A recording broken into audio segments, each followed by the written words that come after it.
Okay, good morning, everybody. Hope everybody is well. Happy Sunday. For those that are tuning in live, God bless you. Sunday morning. Thank you for being here. For those who are listening anytime, I'm just so honored that you're here and that you're part of this. Thank you so much for being here. Another opportunity to get a little better. New week. It's a certain freshness that every week brings, especially these weeks, I find. There's a change taking place in the weather for those who live, at least in the Northeast. You can feel winter coming in. For those who, I think, if you're on, life is gorgeous down in Boca Raton. For the West Coasters, you have no idea what I'm talking about.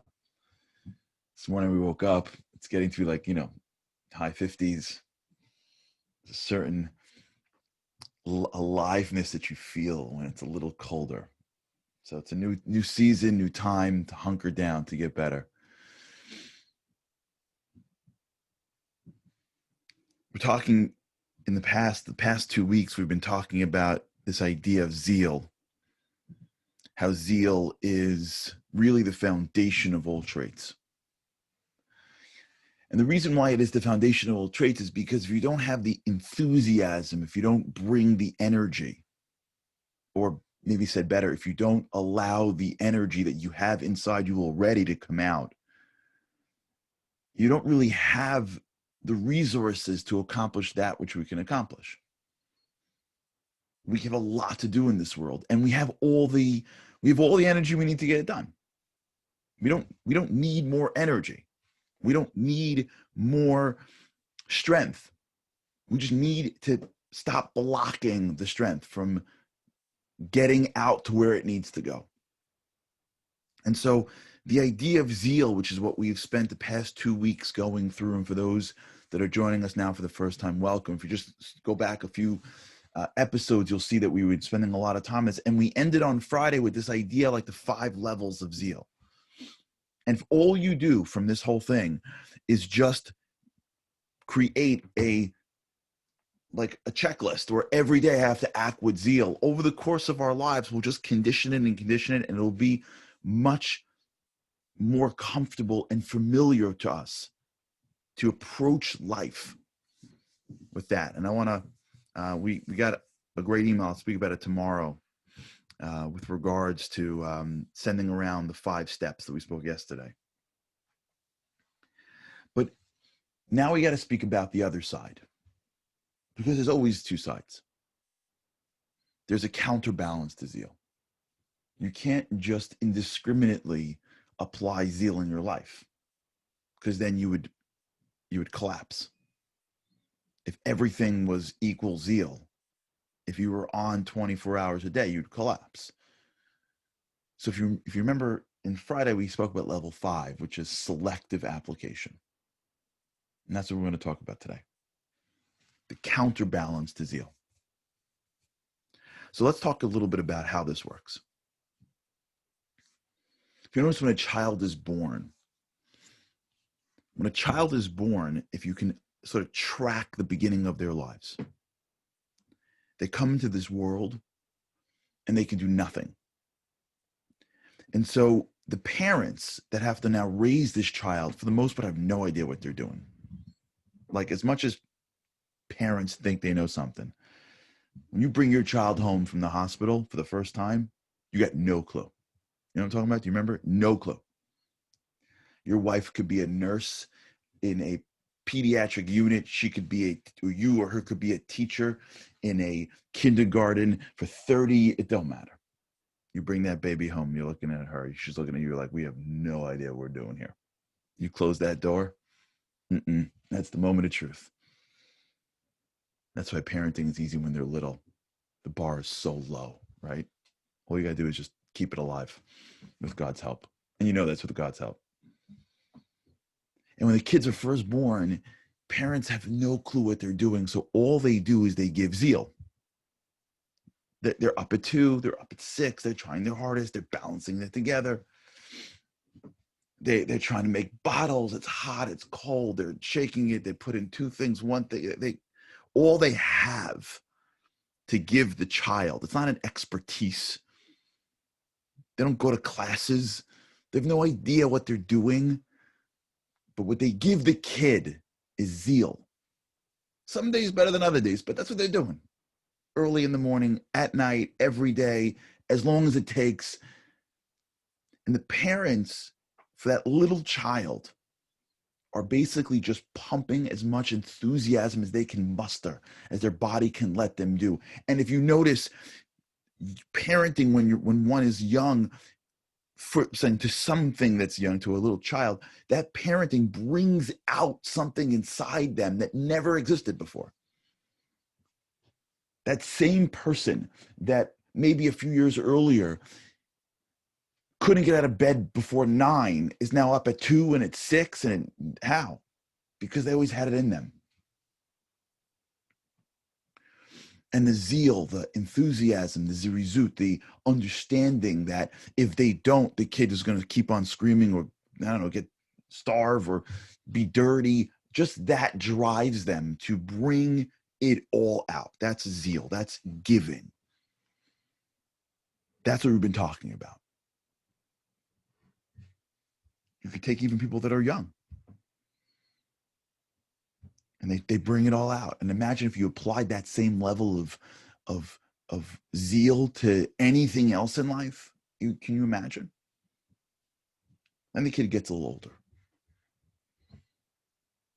When they were little, their feet didn't touch the floor. They ate. They were served like a prince or a princess. They cried, and everybody came running. Then at some point, they get a little older, and they start to learn how to walk. And when they start learning how to walk, something incredible happens. The kid gets up, starts to figure it out, starts to cruise on the coffee table, and then starts to leave the coffee table and wobbles. And as soon as that kid starts to wobble, something happens. Usually there's a little fight between the parents, because that kid's going to fall because he or she can't walk. And in my house, my wife's like, I'll just carry them. I think my wife would have carried them until they were teenagers. And I'm like, well, I'll tell you honestly, for my girls, I'm like, okay, fine. For my boys, I'm like, they'll be fine. Let them walk. And they wobble, wobble, wobble, wobble, wobble, and they fall and they cry. And it's a disaster. And you run and pick them up. And they do it again. And it's the same battle that takes place. So let's analyze that battle, because that's the battle of our lives. What just happened? What happened now? What happened in the mind of the parent that went from carrying the child, running into the room at 2, at 4, at 6, to holding back their zeal from saving the child from falling? What happened to the zeal? What happened to the enthusiasm? What happened to the giving? What happened to getting up and being there for the child? You're watching the child wobble an open area. Why are you not going to help them for? So what takes place in the mind of a parent is a counterforce. Because the parent knows that if I continue to apply zeal indiscriminately, at this point now I'm hurting the kid. Because zeal applies up until this moment indiscriminately in everything, always. But now this kid needs to learn how to walk. And that's what's good for the kid. Now I have to hold back my desire to do something, to save, to help. Because in holding it back now, I am helping the child. It seems subtle, but it's massive. The transition from the way I help is to give, to the way I help is to not give, is the transition from zeal to discipline. In Hebrew terms, for those that are familiar with these concepts, this is the right and the left side of the entire structure, if you will, of the Sefirot, which is the spiritual DNA of a human being. And on the right side, we have what's called chesed, which is maybe a much deeper concept of what we've been talking about, which is zeal, enthusiasm. And on the left side, we have what is called gevurah, which is strength. Physical strength is based on how much you could, I guess, lift or run or pull-ups. Spiritual strength is not measured based on physical capacity or prowess. Spiritual strength is based on your ability to have discipline. In Pirkei Avot, it says, Ezuhu Gibor, who is the strong? Hakovesh et Yitzro, the one that is able to conquer their desires. Right? In physical, strength could be in the doing. In spiritual, strength is in the not doing. In self-control, in self-regulation, in discipline. And what takes place in the development of not a parent, just a parent, a friend, a teacher, a grandparent, an aunt, whatever it is, don't matter. Have kids, don't have kids, don't let this is not what takes place in the mind, if you will, and in the development of a parent or any giver is that when one begins a project, the first thing that has to happen is the indiscriminate infusion of zeal, of enthusiasm, of giving, consistently, constantly, always. Because if mom and dad wake up after week 4 of the kid's life and they're like, you know what, this is just too much. I mean, we had no idea. I mean, we had a puppy, come on. We thought it's just this is ridiculous. You know what? Let her cry and she'll figure it out. I don't know. It ain't gonna work. And just look how God created the world, that for humans to survive, there needs to be other humans that is going to bring out what is inside them, this trait of zeal, of giving, of just doing, enthusiasm, go, go, go. Not only fast acting, but maximum strength for those that have been part of this. But as that child grows up, there is a counterbalance, another trait that just emerges onto the scene that wasn't there before. Parents didn't have to do this before. You don't have to employ any level of self-control when the kid is 6 weeks old. What are you going to do? Crying, dirty, what? I don't know. He or she is 6. She's 6 weeks old. She's 8 weeks old. Are you kidding me? Just take care of it 24/7. And all of a sudden, you fast forward in life. What you're finding is that there's a new trait on the scene. That trait's called strength, discipline. You want to help that kid. When you see your child wobble on open space, every part of you wants to run over and carry the kid. But you have to now recognize and exercise another trait, which is the trait of strength, which is the ability to not get involved. Holding back, saying no. Zeal is the trait of yes, and strength is the trait of no. And if we don't sequence it right, or if we don't know when to employ it, we're lost.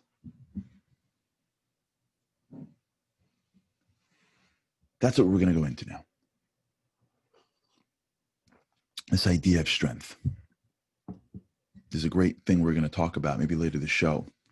Maybe we'll start it tomorrow.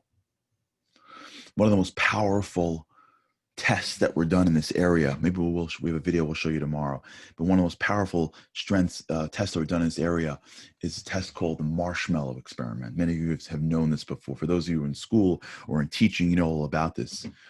It was led by a man named Walter Mischel in the 1970s in Stanford, where they took children and they put them, they're kids, 5, 7, 8-year-old kids. And they came from basically, I think, the same background. I think they were the children of the faculty members. And they had a very simple experiment. They put them in a room and said, listen, here's a candy, here's a treat. I think it was a marshmallow. That's probably why it's called a marshmallow test. But I don't think it has to be a marshmallow. It was a treat. And they tell this kid, you can have it now. But if you wait, when we come back, I'm going to give you double. And the researcher left the room for somewhere up to 15 minutes.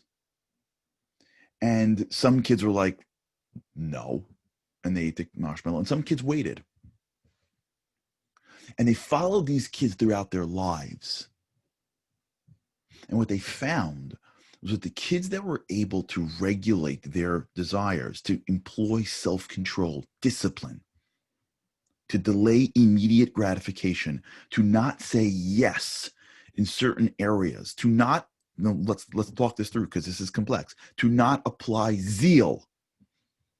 Marshmallow, I want it, I'm in. I'm not waiting. Fast acting. But to apply discipline, just I'm not doing it. Their lives had better outcomes. Better SAT scores. They went to better schools. They had different body mass indexes. They had different relationships to their spouses. Their capacity to be successful in life was in a way determined. And we'll talk about the implications of these studies throughout the next few days. But it was determined by this concept, because the ability to turn around and to say, I need to take my power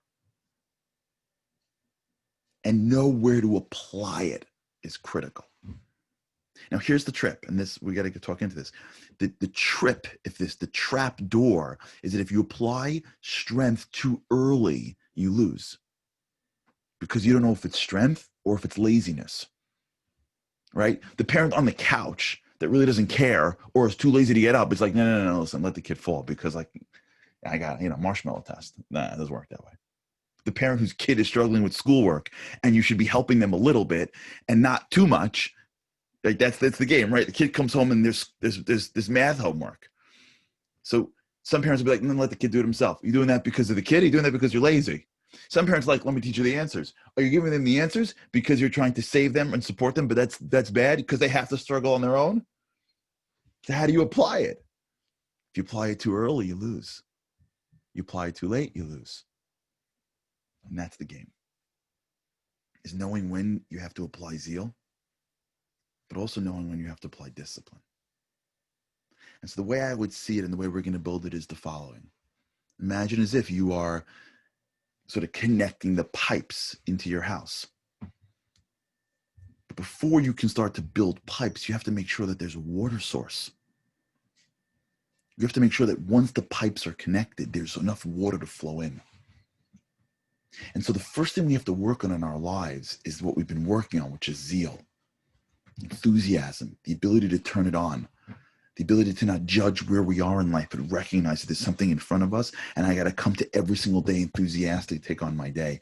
And that will allow the energy to go forward. But once we are able to tap into that energy source, and we're working on it every single day, the next thing we do as the energy is coming up, if you will, as the oil is being pumped from the ground, as we're attaching ourselves to the nuclear power plant, and we can bring that strength into the world, what we got to do now is we got to take that energy and create valves so it doesn't apply and flood the house, so that we know where to turn it off and where to turn it on, so that we know what part of my life I have to say stop. Maybe I have to turn it off right now. And how do I create boundaries in my life to know that if I do all this, if I'm all into zeal and I want to exercise and I get up in the morning and I work out for 5 hours a day and then I lose my job and I don't spend time with my family, what have I done? Do I not exercise now? This is a lot of the questions we got. Do I not exercise? Do I exercise? Well, what do I do? The answer is both. We have to know when to exercise and when specifically not to exercise.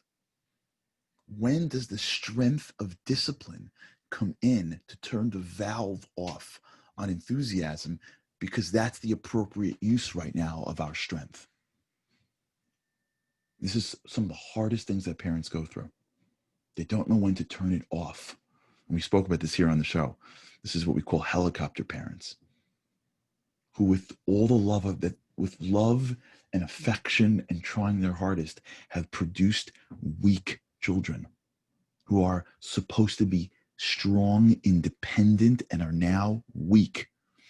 They can barely get a job. They can barely suffer consequences. They can't deal with breakups or heartache or vulnerability, because when they were 13, mom showed up and basically kicked the teacher in the face for saying the kid did anything wrong, and has basically smoothed the pavement over their children's lives for so long that now that they're an adult, they've been carried. They don't know how to function. You know how many couples are struggling right now because the young child is dating or is married to his young wife, and they can't function because mommy took care of him and on the silver platter his whole life?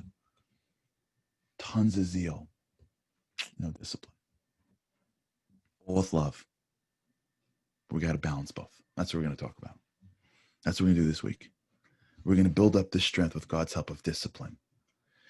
Because if we can get discipline down and understand where it comes from and what it is and how it works, and we can marry it with our zeal, now we're beginning to connect the dots and create the pipes to be able to selectively focus on the things we have to focus on. We take the huge laser beam called our energy, and we learn where to focus in on those things. Okay, got a lot to do this week. I hope you're with me. Thank you so much for tuning in on Sunday. I really appreciate it. With God's help, can't wait to see you again tomorrow. Have a great day.